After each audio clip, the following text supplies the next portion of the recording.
Tyson Fury has one chance to solve the Usyk puzzle in this rematch, and it all comes down to the adjustments that he makes. In this video, I'll break down exactly what Fury needs to change to beat Usyk, taking inspiration from their first fight, fighters like Terence Crawford, and a surprise secret current heavyweight who I think might hold the key to victory. If Fury gets this wrong, it could be the fight that defines his entire legacy. Let's get into it.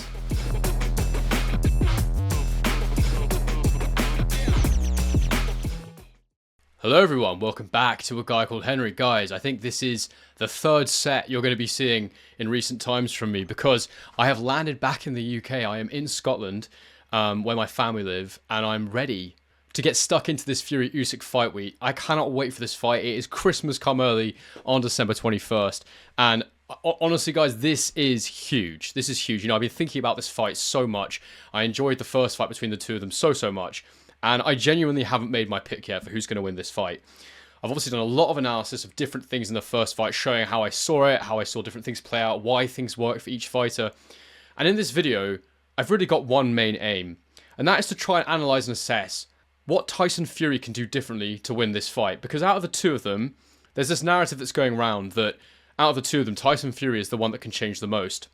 And I do think that's true. I do think that physically speaking, he has more options available to him in terms of changing, but also he's the one that needs to change the most because Usyk won that fight and he won it comfortably. He hurt Fury far more than Fury ever hurt him. And, you know, although the scorecards were close, we all know that judges' scorecards can be very, very wrong. And that fight was a clear win for Usyk. And I'll say it again, what I've been saying all along, whilst competitive, it was not close. There were close rounds, but they were still easy to score for Usyk. Likewise, Fury had a few good rounds, but it was no more than that. And then with the 10-8 round that Usyk had, you know, it was a very clear win for Usyk for me. So in this video, I'm going to be looking at how I think Fury can come into this fight with a better chance of winning. Do you know what? It's an interesting one, guys. There is no one like Usyk in the heavyweight division. It's very, very difficult to say Fury's done this in another fight, so he can do it against Usyk. But what I will say is this. What went well for Usyk has also gone well for other of Fury's opponents. I'm going to show you this. And we're going to look at it in two different parts, really. Defense and attack. I'm going to show you how I think Fury can defend better against Usyk's work and how I think he can have more success offensively against Usyk. We're also going to try and assess this narrative and this potential factor in the fight, which is that it's a lot of chat right now about how heavy Fury's going to be for this fight. The fact he's going to be quite a bit bigger than he was for the first fight. And I think it makes a lot of sense. I'm going to break down for you why. I'm also going to link all this back to a current modern day heavyweight and how he goes about his business and how I think Fury might be able to take some lessons from him. And also looking at some success he's had previously, but there's a technique I think Fury might use in this fight that could potentially get him the win. If not that, then at the very least get him a lot more success than he had the first time around. Before we get into this one, guys, please bang a like on the video. It really helps me get my content out there. And if you want to support the channel, it's a small thing you can do for me. Please get your comments in the comment section below. I'd love to know who you think is going to win this fight and what you think of my analysis here. And finally, subscribe if you're new. And finally, I have my DAZN link in the description, as I've been saying all along. If you'd like to support my channel, if you just use my link to buy the fight, it would mean a great deal to me. It would really help support me. It just means I get a little share of the revenue. That's it. Nothing more, nothing less. You don't pay anything different. It just helps me out. So I'd really appreciate it if you want to do that. And if not, you're still welcome here. So anyway, without further ado, let's get into this video. Now, the first thing I want to show you is the way that Fury defended in the last fight against Usyk. If you've watched my other videos, you already know where I'm going with this. But I'm going to show you how he defended in this fight and adjustments that I think he can make that could be quite effective. So the first thing to show you is just this. It's just Fury on the ropes here as he was in a position, this position many times during the fight, back up against the ropes in the corner, trying to stop Usyk from closing the gap. And if I just edge it forward, you'll see he puts his lead arm out. And this was a situation we saw a lot in the fight where Fury would extend this hand, put it on Usyk's head, and Usyk would get his head off to the side. I've shown you this a lot. And then he'll firework in here. And it's a super simple setup for Usyk. It's something that Fury does a lot defensively. He's done it pretty much against every opponent he's faced, extending his lead arm, making himself go backwards. But you can see here he's against the ropes. There's nowhere to go. Usyk fires that left southpaw, left backhand into Fury's body. Comes out, moves a little bit, and then he goes again. He goes the other way with the jab to the body. And you can see that whilst it's not a hugely impactful shot, it's a scoring shot. And Fury had a real tough time defending this work from Usyk. Simply extending his lead arm, it's called measuring. I think legally it's not something you're really allowed to do, but Fury gets away with it, so we'll take it as it is. And often fighters get away with it. Andre Ward was someone who towed the line very well with extending the lead arm and measuring, but he would bring it in again quickly enough that it wasn't a problem. I think Fury probably leaves his extended a bit too long, but we'll accept it because it's something that was done in the fight with frequency and will be done again, most likely. So that was the first issue, was him trying to defend like that. Usyk repeatedly in the fight got around this measuring arm, this stiff lead arm, as I like to call it, the stiff arm. The other way that Fury would position himself in this fight was like this, where he'd have his lead hand low here, and he would be looking to sort of relax that lead arm to get more speed in it, to flick that jab up, which worked on occasion, but not with any great consistency. And you can see Usyk here, he just takes a little bounce and steps in, lands a jab to Fury's body. And again, because this lead hand is so low, it's very easy for Usyk to just step in there and not worry too much about it, because Usyk's feet are so good, it's hard for Fury to time that flick jab, especially in the middle of the ring when he hasn't got the ropes to help him leverage himself. So those are the two positions you would typically find Fury in this fight, where he'd have a low lead hand, or he would extend it and keep it out and move backwards until he found the ropes. He would then try and use a bit of head movement and sort of pivot off and get away. Now, in the fight, there were a couple of moments where we saw Fury use an alternative defensive setup, and I want to show you it here because I think that this is something he needs to do more in the rematch. I talked about this before, how we saw in the Floyd Mayweather-Manny Pacquiao fight, Floyd would typically use the shoulder roll defense, and he did use it against Pacquiao, but also he would utilize the high guard. And Fury did look to do it from time to time in this fight, but I think that it will definitely be a key part of his strategy in this rematch. If nothing else, he needs to be able to neutralize Usyk's work on the inside. And there's a couple of different parts to this, and I will show you how I think he can do it. I'll go about this in a way where I'll show you what he tried to do in this first fight, where it was kind of effective, the fact he needs to use it more, and I'll show you where it's been effective before. But if I just go forward here, you see Usyk steps in, Fury's got his guard high, extends his lead hand, Usyk comes into the range here, and you see Fury's position here. He's up on the ropes, but it's hard to see, but what I like about this position here is he's got both his hands high. You can just see one hand there, nice and high. And the problem with it is it allows Usyk to step in and just get work off, which isn't ideal, but at the same time, it's okay because Fury's not really getting hurt by any of this. And what he's able to do from the guard position is then move into a position of head movement, of making Usyk miss. And it's something Usyk did to Fury multiple times in this fight. Blocked the first one, slip the next one, then get away. And you see here, Fury slips, gets his head down low. He slips the first couple, and Usyk comes back in for more. Fury gets his head to the side, and he's got great upper body movement, Tyson Fury, and it diffuses the situation. It makes Fury look good, and then they reset. But I think for sure that in this fight, Fury's got to use that high guard more, especially when he's on the ropes. He's got to cover up much, much better. And a lot of this fight is about neutralizing Usyk in that space in front of Fury on the inside. Usyk completely dominated Fury on the inside in this fight. And a lot of it was Usyk's ability to just step in and ping overhands in, looping shots that were rotating his shoulders, ending up straight a lot of the time. It's that zone he was able to enter of Fury, where he was able to get his front foot closed and he could fire looping shots over Fury's low guard, Fury's lackadaisical little shimmy punches. That was what led to that massive initial shot that got Fury going in 9 that led to the standing count. It was Usyk firing over the top of lazy hand positioning from Tyson Fury off of his own work. So you can see in that section there all the stuff that Usyk does well on the inside, the position of the feet, the getting the head low and off to the side and looping the hands over the top, landing clean on Fury's chin, throwing multiple combinations when he gets in close. Now, I'm going to show you the Steve Cunningham fight here, and I'm going to show you how he really hurt Fury in very similar circumstances and how Fury adjusted, and how I think the way that Fury will have prepared for this fight will have been to try and give him the tools to do the same things he did against Cunningham against Usyk. I'll explain that in further detail, so stick with me as we go into this one.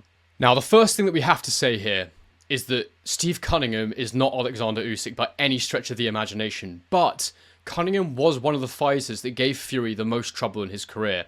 And that's one of the reasons that people believe Fury avoided the Usyk fight for a long time was, you know, he always called Usyk a middleweight and all this stuff, but at the end of the day, and always called Cunningham a blown-up cruiserweight. He's always called guys blown-up cruiserweights. It's an insult he likes to use. But actually, I think that the blown-up cruiserweight is the thing that Fury fears the most because it nullifies one of Fury's biggest strengths, which is his speed and his footwork. Now, I think that Usyk took a lot from this fight before the first Fury fight. I think that he saw how easily Cunningham was able to get close to Fury and let his punches go, his looping shots land, and I think he took a lot from that. Because at the end of the day, Fury got a lot better over the years, but some things were the same. I think it was actually more that he never fought anybody like Cunningham again until he fought Oleksandr Usyk. And that is somebody with good fast hands, good stamina, light on their feet, very, very good footwork. Cunningham's nowhere near what Usyk is, but he had enough about him to make this happen. So I'll show you. This position here, it's a classic Fury position. He's got both of his hands particularly low here. You see here, look, one there, and Cunningham's got a nice high guard. He's protecting himself at that range because Fury has the greater reach. From there, it's a bit of an issue, but can't quite see where Cunningham's lead foot is. I think it's about there. But a good gap between them. There's quite a distance for Cunningham to land on Fury there. So what does Cunningham do here? Throws a shot, and as he throws it, if you watch again, so this shot comes out. As he throws that, this foot plants, and this foot edges forward ever so slightly. And what that does is it closes the gap between your 2 feet, which allows you to pendulum step in. We saw Usyk do this countless times in the fight. The reason it's possible is because if you look at Fury's face here, he is completely distracted by what is happening with that punch. He can't see Cunningham move his feet closer. So as I edge it forward, we'll see Cunningham brings that back foot forward. He steps, and then he steps all the way in and lands a shot to the body. And again, something that we saw Usyk do over and over again. Get your front foot close and throw to the body because Fury's hands are low. And then what happens when you go to the body? The head opens up. Now, this is an early example in the fight. Fury throws that sort of check shot he likes to throw. And again, he threw this multiple times against Usyk, but there's not much on that punch, and you can just take it and throw with it. Cunningham goes over the top hit, and Fury just pulls back in time there. So Cunningham misses, and they end up in a little bit of a clinch. We'll talk about that in a minute, by the way, the clinches. That's a very, very key component of the first fight and of the rematch. But Fury pulls back there, and Cunningham misses. But it's a warning shot. It's a warning sign for Fury how easily Cunningham was able to get into range there. And here we see it's a warning shot that Fury should have taken heed of, because again, this is a great little setup to show you. Because again, this is something that Usyk did well in the fight. Fury again, low lead hand. I've just shown you the gap between them. And Cunningham's got his mind on one thing here. Get into Fury's space and attack him because his hands are low. So watch here. He takes a little step, plants his foot, and then you see how that foot comes forward. Again, it's a nice little pendulum step. Usyk did this countless times in the fight. Pendulum step. One foot goes forward, which means this foot can go forward, which means you can get into range. So 1 foot forward, boom. 2nd foot forward, boom. And as he does it, again, Fury throws this little check hook that it doesn't mean a lot, though. It's not a really effective shot. Actually, interestingly, if you look at the position of Cunningham's head here, if he's getting it off to the side, so it's going out the way. If Fury had thrown an uppercut there, he might have had a bit more luck. But even the uppercut probably wouldn't stop this. And you see Cunningham's got his foot all the way into Fury's space. And from there, he's thinking about that overhand. And he chucks it in. And this is a very famous knockdown. And you see here, Fury, he does this. He tries to, his hands end up in this position here. It's insane.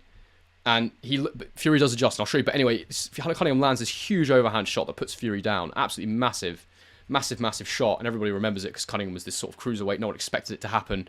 And you saw the ill effect of Fury not being sharp enough with his feet there, not having his hands up when Cunningham got into range. But I'm going to show you how Fury reacted instantly to that knockdown, the changes that he made on the fly in this fight. Now have a look at this position here. This is much, much better from Fury defensively. And at this point in the fight, what he's had to do is accept, your feet are better than mine. Your feet are faster than mine. You're getting into my range far, far too easily and effectively. I'm sure you're seeing the parallels with the Oleksandr Usyk fight. Now, look at the difference in hand position here. Both his hands are high, up at his chin. And rather than bringing this lead hand out to here, like he's been doing time and time again in this fight, like he did in the Usyk fight, as Cunningham steps in to attack, Fury brings his guard up. You see, nice tight high guard around his head. Even the body's pretty well protected. There is a bit of a space there for a hook, but point is that much better defensively. Cunningham steps in, throws low, comes in with a little bit of a hook, but Fury just rides it all, and then he pivots round, takes another shot there to the guard. Same thing again here. Cunningham pendulum steps in, back foot forward, front foot forward. He's jabbing as he goes. This time again, Fury covers up. Doesn't try and do anything clever, he just covers up. And you see his high guard here again. It's a nice position. In fact, let me draw it slightly differently. You see the area, the space that he covers with that high guard, like that. And he just takes those shots, all on the guard, and he pivots round. And, none of that's really landing clean for Cunningham. And that's much more defensively responsible from Fury. And again, all on the guard there. That's good stuff. And again, I like this one here because you'll see again, high guard, breaks his guard a little bit there, but Fury covers up again. So he is capable of doing this high. I mean, look at that position there. That's very, very difficult to land anything effective there. It's a nice high guard. He covers his body as well. I mean, he's got his belt line ridiculously high, which we've obviously spoken about before. But anyway, moving forward, here he turns that defensive position into an attacking position. And, you know, he goes to Cunningham's body there. He throws these bent arm shots here. And this is something we'll talk about, this sort of position here where he's in this sort of, you know, open-armed, bent arm shot position, rotating his body around, throwing hooks, going to the body and then to the head. I think that's a very interesting thing, and I will show you this again in a little bit. Now, you can see the defensive adjustment Fury made there, going to that high guard, making sure, because Cunningham had the better feet, he was at least protecting himself in that up-close situation. And then, of course, outside of that, you can try and establish yourself at a longer range again. Now, the other thing that Fury struggled with against Usyk was neutralizing him in the clinch, up close. You know, you can use the high guard, great, but at some point, you know, when they're putting it on you, you've got to find a way of terminating that moment. I'll show you some of the moments against Usyk where he found this a bit problematic. Now, this is an excellent example of what I want to show you. So, Fury against Cunningham used the clinch well. I'll show you in a minute what he did against Cunningham and how it worked. But against Usyk, he had a real issue, and that was when Usyk got into his space, something Fury would normally like to do is tie you up if he needs to. It's something that can just neutralize inside work, and it ends up in you being broken. It also tires and exhausts his opponent because they're having to deal with him being heavy and leaning all over you. You saw in Wilder too how effective it was. I think he really thought this would be something that would be easy to do against Usyk because he was so much heavier. But watch here. It's the setup I've been showing you. Usyk steps in, fires a jab, and it kind of half catches Fury. It sort of goes up the middle there, and Fury sort of... It does catch Fury pretty clean, but rolls across the face a little bit. Now, as he steps in, watch. Fury ties him up, and you see he starts to try and lean on him. It's an opportunity to be on the side and tie him up. But look at the position Usyk's got himself into here. It's very, very clever, and he's very, very strong, Usyk, for his size. You know, I mean, he's a strong man. There's no question about it. But you look here, he's got in his arched sort of back position. He's got his hands nice and tight. He's got his face covered, and you know, Fury's hand can't go anywhere there. It's locked in there. He's sort of tied Usyk here, but Usyk's the one who's sort of burrowing forward, pushing forward. And the main thing is he's got sort of underneath Tyson Fury here, up, and I mean, I'll clear that a bit actually. The main thing is he's got underneath Tyson Fury here. He's burrowing up into Fury's chest. And you can imagine you're over someone, but they're pushing up into you here. Usyk's strong, so that's an effective position for him. And you see what happens here. I think Fury's probably a bit surprised. Sort of tied up. He tries to work in the clinch here, Fury, but Usyk keeps himself nice and close to Fury here. Presses right into Fury's chest. And he actually forces Fury back here. You see, the direction they're going in is Fury's moving backwards, and Fury's trying to sort of find the right angle to tie him up, but Usyk very, very effective in the clinch here. You know, he's working, he's grafting, and Fury's trying to find a solution, but he just can't quite get Usyk into a position where he can lean on him and put his weight on him. And generally speaking in the fight, that was how the clinches played out. A couple times Fury pushed him back, but mostly they were ineffective for Fury. They didn't really tire Usyk out. Usyk looked the stronger man in the clinch a lot of the time, which I suppose it's believable because Fury's body's so much longer. You know, the weight's not as stocky and compact as it is for Usyk. You know, against Chisora, for example, I think he would have found it much harder because of that stocky size. It's all in a compact space. Fury's weight is, as I say, his central gravity is in a different position. Once again, here I'll show you a slight variation, but again, shows you that the clinch wasn't an effective tool for Fury against Usyk. Usyk, triple sort of jab hit, jab 1, jab 2, jab 3, backs Fury all the way up to the ropes. Fury leans on the ropes here, and as Usyk comes in with this jab, Fury tries to parry it and lean forward, and here, this position here is where Fury wants to initiate the clinch. But Usyk just does not let it happen. So strong. So Fury's leaning forward, trying to get hold of him. And Usyk comes over the top there with a shot. He's very good, Usyk, at leaning side to side and finding space for his shots. Fury now leans forward here. Now, this position here, Fury wants to sort of put his weight down here and, you know, lean on Usyk, tire Usyk, and then ultimately reset the position. Usyk just spins him out of it. And look at Fury's face here. He actually catches him as he's doing it as well. He spins and throws a shot. And you can see Fury's face here. Look, he's shocked and sort of startled, I think, that Usyk was able to create that position, turn that position into, you know, not a clinch, but you know, an opportunity to land more shots. And again, every time Fury tried to create an effective clinch situation against Usyk, it just didn't quite work. Now, if we jump back over to the Cunningham fight, we'll see why the clinch is important for Fury and why he needs to figure out a way of making it work for him against Usyk. So again, Fury attacking here. He lands a good shot on Cunningham there. And as we saw before, Fury was having issues with Cunningham on the inside. You see here again, Cunningham gets that looping shot over the top, which just misses. But again, it's in this inside position here.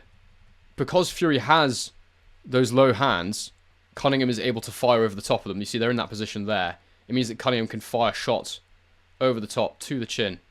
Edge it forward. You see there, Fury instantly wants to clinch. So he leans on him. He wraps his arms around him. He's even standing on his foot a little bit there. Don't know if that's accidental or not.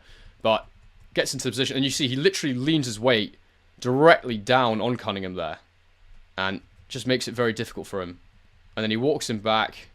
He's still not quite wrapped him up there, but he's trying to. He's got him here. There you go. Now he's got his arms around him. Now he's marching him backwards. And by doing that, he tires Cunningham out and he neutralizes, that space that Cunningham's been having great success in. He makes sure that Cunningham can't get his work off in that position. Once again here, you see the space between the two of them. Cunningham's obviously going to try and pendulum step his way in here. What happens? He dips down and he launches in. And, Fury trying to throw that little check hook again doesn't really do much. Throws an uppercut. Now, this position here is where Cunningham has been dangerous, where Fury's hands are away from his chin, where Cunningham can get his right hand over the top potentially. So Fury instantly has to react. So what does he? He dips down, but he gets his arm around Cunningham's back. He ties him up, gets him nice and close. And it's that old adage of you're safest all the way in or all the way out. And this is all the way in. And bangs him on the hip there a little bit, tries to throw a little hook. But the point is he wraps him up and keeps him nice and close, neutralizing that zone. And that leaning, it tied Cunningham so much that eventually you see here, they're up on the ropes, and this is the stoppage. Cunningham's got his guard up. Fury's leaning on him. He's tied here. And you see what Fury does here. He just, it's not really legal, is it? Putting the forearm in his face there. But, Fury does what he needs to do. He gets rough, pushes his head back, and boom, nails him on the chin. And that showed you that change of attitude in that fight. The acceptance. My feet are slower.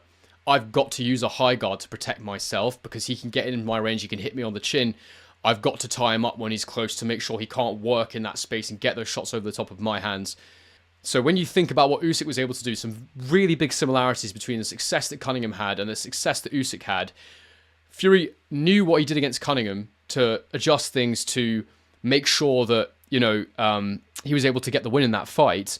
If you look at the way he lost that Usyk fight and you consider the things that he needs to neutralize, he needs to make sure that Usyk can't operate on the inside so effectively. He's got to make sure that he actually makes his extra size count in the clinch and just takes away that inside zone. The best way to do that is to be heavier.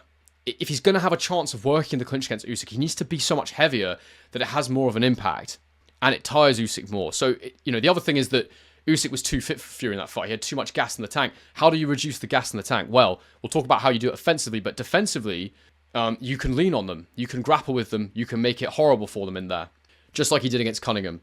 Now, Usyk's feet are very, very good, and Usyk's very strong on the inside, very good on the inside himself, so there's no guarantee this is going to work, but I understand the logic. I would probably do the same thing. Come in bigger, use your size and weight in that zone that Usyk likes to be in, because at the end of the day, Usyk's got to be close to land punches on Fury. Fury doesn't have to be as close.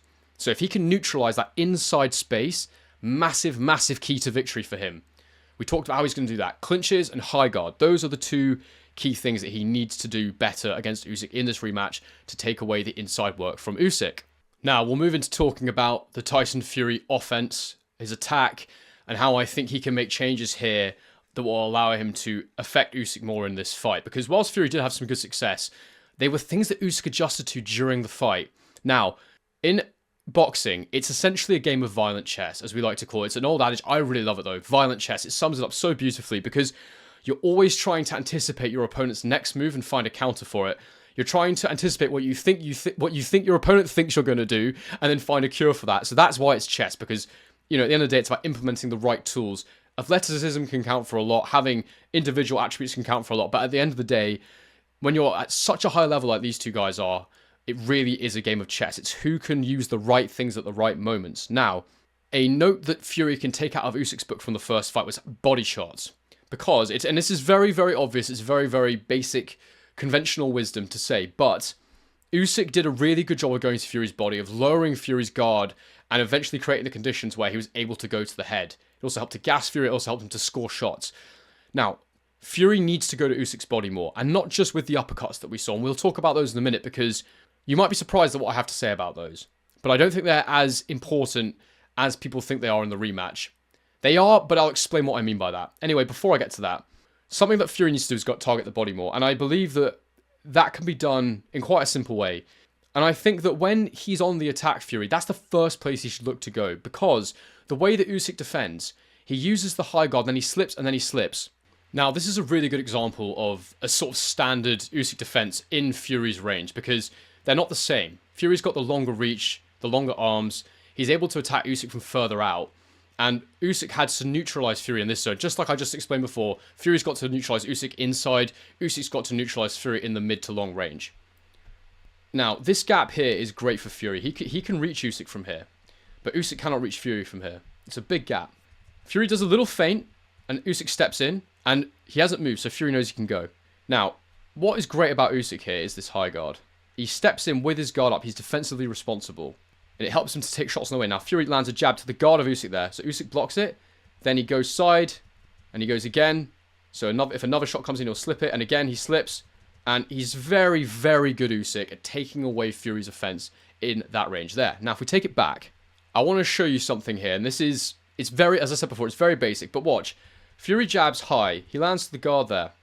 What I think Fury needs to do more of here in this situation is go to the body. Now, whether that's a hook, whether that's a jab, whether it's an uppercut, it makes sense because watch, first jab occupies the guard, and this was something he did do during the fight, but he needs to do it more. First jab occupies the guard, okay, so Usyk's got to keep his hands up here. Second jab, now, it goes straight past Usyk's head.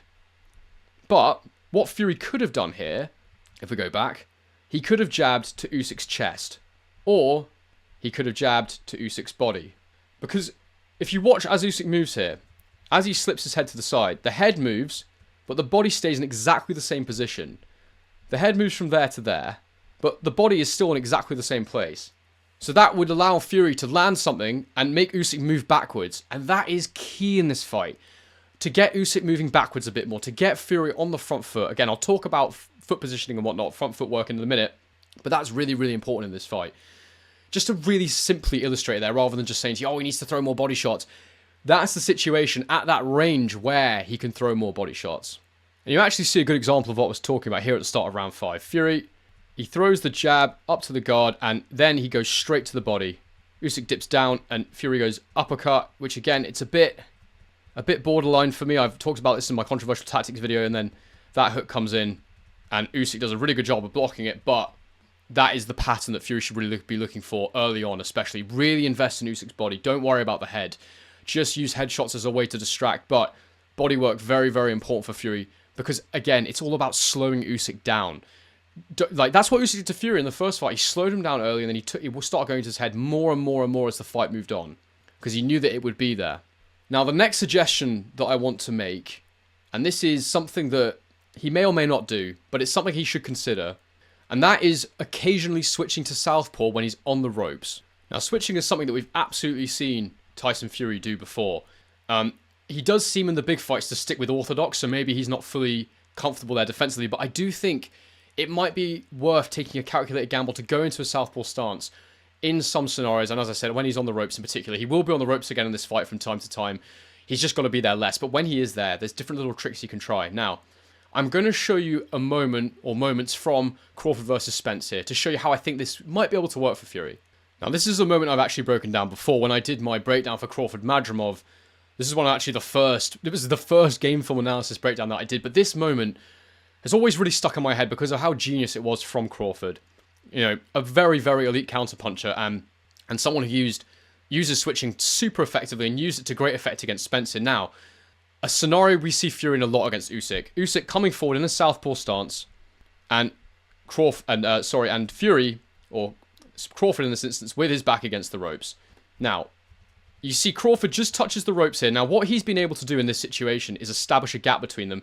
And this is something we saw often with Fury and Usyk. There'd be a decent gap. Usyk would look to try and close that gap with a pendulum step, as I've shown you before.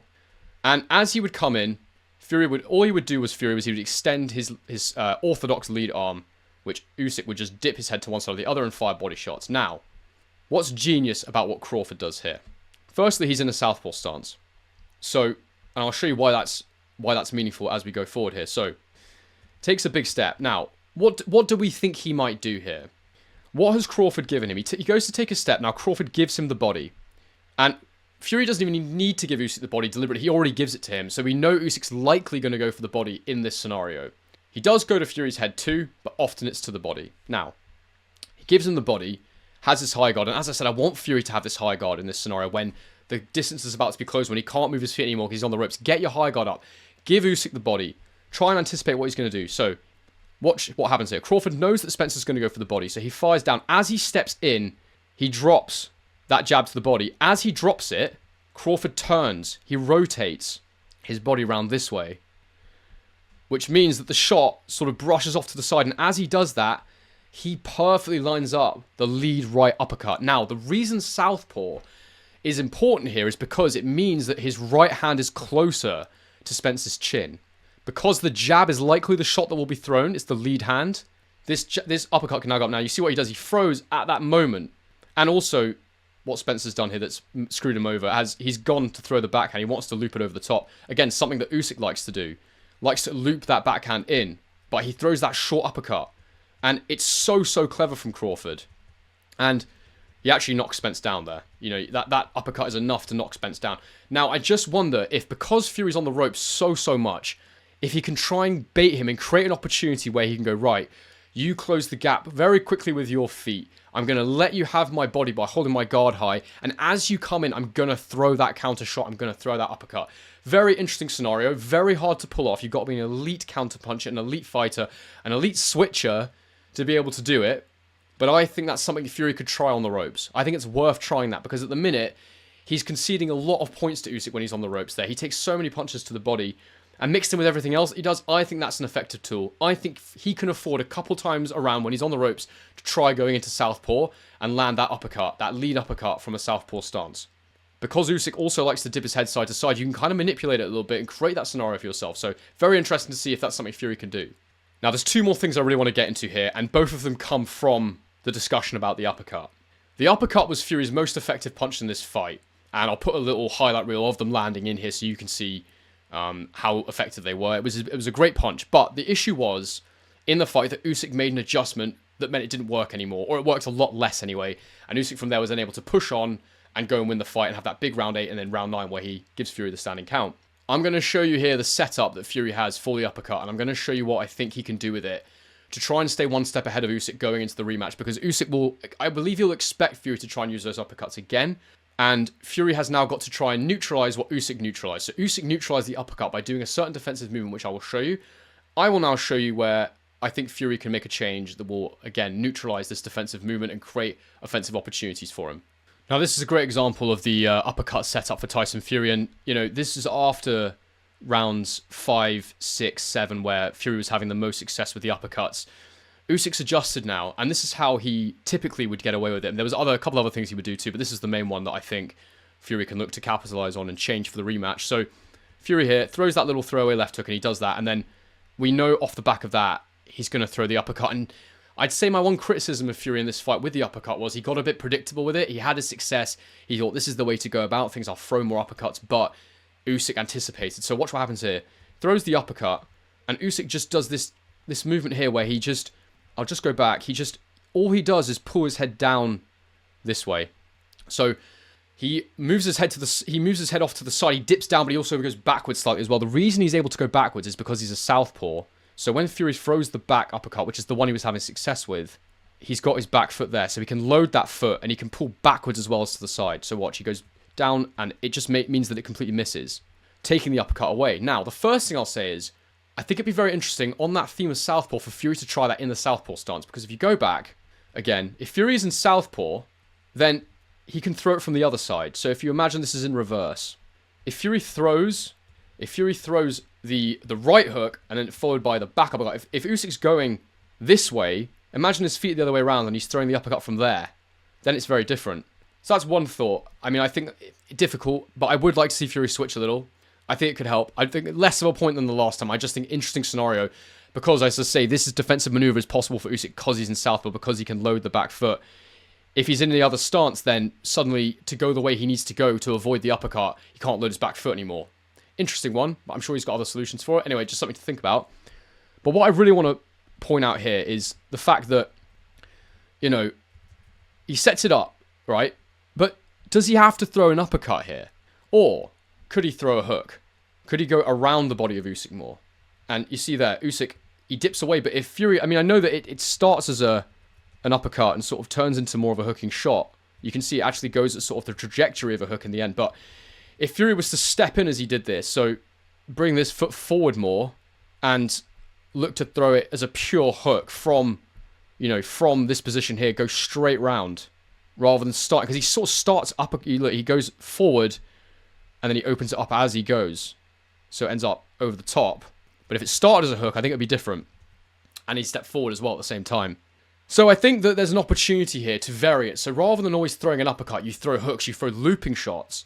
And looping shots is the key description here. Another fighter that I want to talk about in this section is Martin Bakole, because I have felt for a while that of all the heavyweights out there, Bakole might be the one that gives Usyk the most trouble, and that is because of the way that he attacks. It's very interesting. So this is Bakole very quickly here, and you see the way that Yoka's in this high guard position, the one we see Usyk in quite regularly, and again, obviously I don't need to say that Yoka isn't Usyk, Bakole is not Fury, but occasionally I've seen Fury do something similar to this, and I think this could be a really good thing for him to use more. So Bakole here coming forward, throws the jab, which Yoka blocks. And from this position here, Bakole, look at the trajectory he throws his shots at. And you'll watch, I've described this with Bakole before. He takes this sort of position up of, it's like a rainbow almost, where you see the position here. Hook, this position here, his hands are both low. And the shoulders are like this. And it's all relaxed and it's loose, and he just throws hook after hook. Again, hook. Again, another hook. Again, a good example of it here. He throws the jab, which lands, but then from here, he goes into this gunsling sort of position. So you see that, this position here, you can't, he's sort of covered, but you see arms are low, and the trajectory again that he throws them in, boom, to the body. He goes with an uppercut then. It gives him so many options in terms of the bent arm shots he can throw. Boom, another one. Something that's on the guard, but this one misses, but again, he throws another one. The point is, when he goes into attack mode, all Yoka can do is go backwards to get away from it. And Bakole actually knocks Yoka down like this as well. So watch here. Again, he opens his arms right up. And again, it gives him speed. It gives him power. That rainbow shape. Hook to the guard. Another little hook. Uppercut. You can see his head pops back. Another hook. He backs off. Camera switch. And then you see here, he comes forward. Again, look, this is the position. Look how open his arms are. But again, he's committed to the attack. And it's very hard to get away from. So he throws there. He goes upstairs. It catches him around the guard there. And he just gets him on the front foot. It gets the other guy defending. It gets the other guy apprehensive and worried. And Yoka actually takes a knee here in that position there. So you can't quite see. Does he land another shot first? No, that goes over the top. But I think he's forced to take a knee. Yeah, he is. So the point is, you can see all that. If I go back to Fury Cunningham, does this setup here look familiar? So Fury touches the guard, and then what does he do? Look at his arm position here. It's almost identical to the way that Bakole goes about that sort of all-out offense that he uses. It's that looping shape, and it's in that position where he's facing a high guard. He commits to the attack. One hook, another hook, another hook, and then they sort of are close, and Fury tries to tie him up a little bit there. He gets pushed off, and they sort of reset, but it's this relaxed position from Fury. He likes to be relaxed with his arms. And I showed you this before. This is putting a couple of things together again. Fury's in the high guard here. And as soon as Cunningham goes into that high guard position to secure his own defense, Fury is able to go into that position there. And, you know, this is risky, and I will say that, because if you remember the time that Usyk knocked Fury, gave him the standing count, it was from this sort of position here where he threw these little pitter-patter shots. If he's going to throw in this position, he's got to mean it. He's got to commit to it. He's got to throw hard. Because the hands are up here, you know you're safe because he can't throw counter punches from that position effectively. He's not going to throw a looping shot from there anyway. Anyway, Fury commits, body, body, ends up going to the head and lands a good shot. Again, when he chooses to do this is key. When Usyk is in his high guard. Here's another example of Usyk and how he defends in that mid-range. I described it before, but again, another example. And again, showing you where I think Fury can be different here in attack. So Usyk, in a good defensive position. As I say, in that mid-range, that long range, he's always pretty good, Usyk, having those hands in a position where he can block, because he knows Fury can get to him more easily than he can get to Fury in terms of having those long arms. So watch. Fury goes with a straight here. It comes up short, and then it's slip, and, you know, Usyk just and then again another one, and Fury's just flicking out there, and he's nowhere to be seen, Usyk. He's moved side to side. But, again, you know, if Fury changes the trajectory of those punches, if he goes from throwing straights where, you know, they're going straight over Usyk's shoulder to a trajectory which is more like what we just saw there, where his arms are in an almost similar position, but he's throwing from his hips a bit more. So he's throwing round like that. He's throwing round like that. It's a different thing. It's a different thing, and it will slow Usyk down. It will pin Usyk a bit more, and it will create opportunities where Fury can step in and throw the uppercut, for example. And I think that is a very interesting area for Fury to think about offensively, how he can use that rainbow sort of stance, again, to just, you know, show you what I mean by that. It's that rainbow offense that I like to call it, where you go relax with your arms and you loop them in. And the height is important with it. You know, you've got to do it so that it's around about here, because that way, if Usyk dips down, he brings his head into the trajectory. If he stays where he is, it lands on the chest, or it hits the guard, and it's, you know, it's still powerful. It's still something you want to get away from. Or indeed, he could even, you know, land it to the body if he goes a little bit lower. But I think that as a style of attack for Fury is very important. I think it's something he needs to do more of. And as good as Usyk's feet are, I do think that, you know, he will have to use them more regularly if Fury is just more aggressive and he goes for him a bit more. And he's going to have the extra weight. A couple of final things I want to mention that I won't bother showing you in the footage, but there was moments in the fight where Fury went on the front foot and he stepped into Usyk's space and he landed shots, especially when he slowed Usyk down a bit with, again, they were borderline shots, but nonetheless, they were deemed to be legal at the time, so we'll call them legal. So Fury slowed him down with those body shots. Then he started stepping forward more and landing on Usyk more. I think very important he's on the front foot a bit more in this fight. The other thing he needs to try and do a bit more is throw when Usyk throws. Now, not on the inside, because that's when Fury is exposed. That's when I think he should be in a high guard, and that's where I think he should just ride it out, take a pivot, and recreate the space, and try and go with the slinging shots. It needs to be more of you go, I go, you go, I go, in my opinion. Otherwise, Fury will get caught, because, again, we saw the knockdown. We saw when he went pitter-patter what happened. Usyk capitalized on that moment. But for me, I think Fury's got to try and get on the front foot a bit more and step into Usyk's space a bit more, because Usyk's going to have to be, you know, so aggressive with his feet already to make him even more reactionary, to think this guy's coming at me a bit more. It's difficult. Now, it may play right into Usyk's hands, because he's very good on the back foot too, Usyk. He's a great counter-puncher. But Fury needs to try and change some things, and this is what he needs to do, in my opinion, to be more aggressive. Talking about the extra weight, which seems to be there, that's going to be very interesting. And I believe it will allow him to execute some of these things with a bit more safety. He'll have a bit more punch resistance, potentially, and he'll have more power on his punches. He'll be better in the clinch, and I just think it makes a lot of sense for him to do that. Final quick thing I'll show you, it's a gift from Beterbiev, and, you know, I rate Beterbiev so highly. I think he's absolutely fantastic, and something that you see him do quite a lot is feint the uppercut. Now, look at the position he's in here. Lead arm extended, that's something you typically see from Fury as he's measuring. Watch his right hand here. Watch what he does, Beterbiev.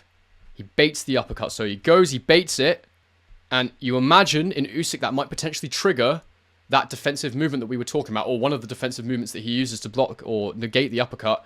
What does Beterbiev do there? He stops. He turns into this position here. So he baits it, guard comes up, and then he changes it, and he lunges in with the jab. And something Fury needs to do in this fight is commit to his jab more at times, and I think that that's a good setup for him. Bait a shot and then go with your straight. Don't throw straights right away, because Usyk will move his head side to side. He won't do that if he's expecting the uppercut, for example. Just a little something I wanted to show you there, finally. Lessons from the other masters of the game, lessons from these other great champions, great fighters. It allows us to use our imagination by looking at these guys, at ways we can look at tools in the first fight, look at them in the second fight, and how they can be tweaked, how they can be used, and how we can think of ways that they could be used to manipulate the other man. Now, you're probably asking, why have I not looked at Usyk at all in this video? The reason is I had so much to say about Fury. I think that there's so many things he can do differently that can make it very exciting and very fascinating. I may do a quick video for Usyk, but I've been traveling, guys. I've literally just got back to the UK yesterday. I've flown all the way from Australia, so I've not had much time. I feel this is the most important video to do, because I think that I think Fury is the one that has to come in quite differently, and I think it's very exciting and very interesting.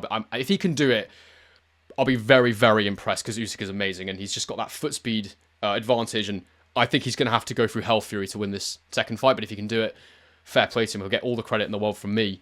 And some of the things I've shown you there are some of the things I think he can do. I think he can do to win this fight. Now, Usyk's a genius, so he can negate all of them. But it'll be very interesting. But I think these are things Fury should try. That's all I'll say about it. As I say, if I get time, I'll do something on Usyk too, but really want to focus on Fury here. The long and short of it with Usyk, in my opinion, is less onus on him to make changes because he won the first fight well, but at the same time, he will need to try and anticipate these changes from Fury. I think the biggest thing for him is, people are saying, is he bigger for this rematch? I saw a photo of him the other day.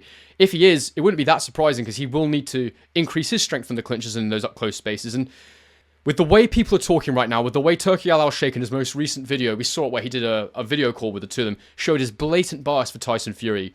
If Fury was to win, I think that it would do a lot more for big fights being made in the heavyweight division. He's the money guy, Fury. He's the cash cow. So really, the boxing fraternity would probably prefer Fury to win. I think there's every chance that Usyk, he might not get a fair rub of the green in this fight. He might not get a fair shake of things. So he might be aware of that, and he might be thinking, do you know what? I've hurt him in that last fight. If I come in with a little bit more beef on me, and I go for his head a bit more frequently, a bit more consistently, and I take more chances on the inside when I get there, there's every chance that I can actually knock him out here. And he might actually really go for it.